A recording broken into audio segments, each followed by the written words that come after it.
developed by Tourism Australia, which has been developed to really specifically target the Indian market and encourage Indians to come and support not only the Indian men's team, but also the women's team at the finals that will be played in 2020.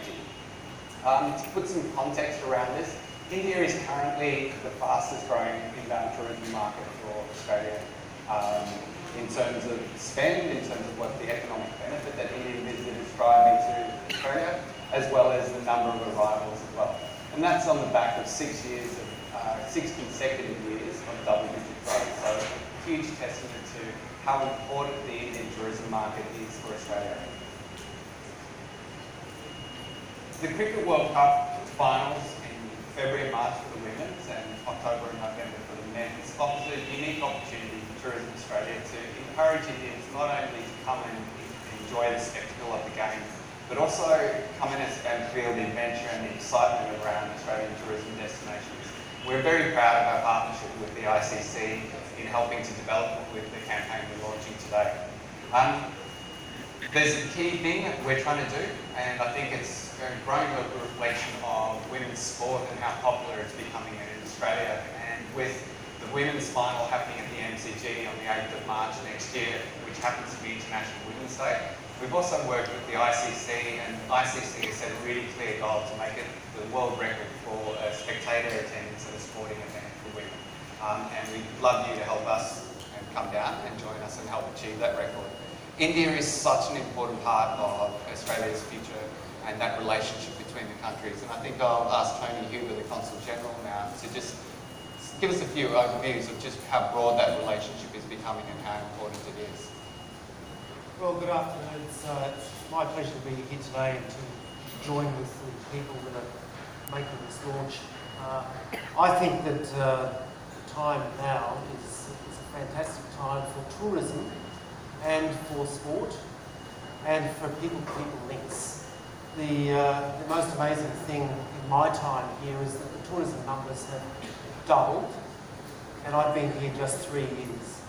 So the numbers of people that have been travelling to Australia have risen from around 180,000 to well over 360,000. I think we're up to about 370,000, 380,000 at last count.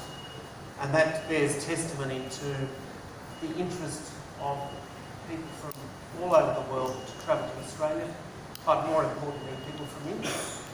What's driving that has been a rise in the number of people from India that have been settling in Australia, their families, and a number of interests that have been piquing interest in Australia. And the T20 and 2020 is going to be like the icing on the cake. We have really seen an upsurge in numbers of people interested in visiting Australia.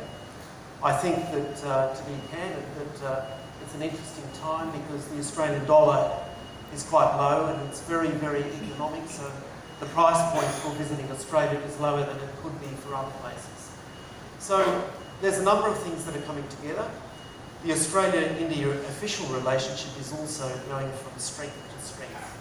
With the number of official contacts has risen from around 11 when I arrived in 2016, and last year I think that it had tripled to quadrupled in the context of the official contacts.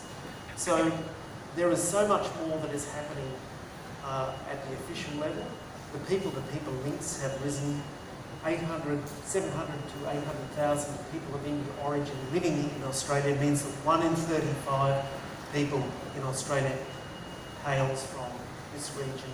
And I think that that has got to be the most welcome thing that people will witness here. So next year, this wonderful event is going to be the centrepiece, I think, for tourism. And I look forward to seeing as many of you as possible travelling to Australia and seeing the great contest that happens between our great countries. Thank you. Thanks,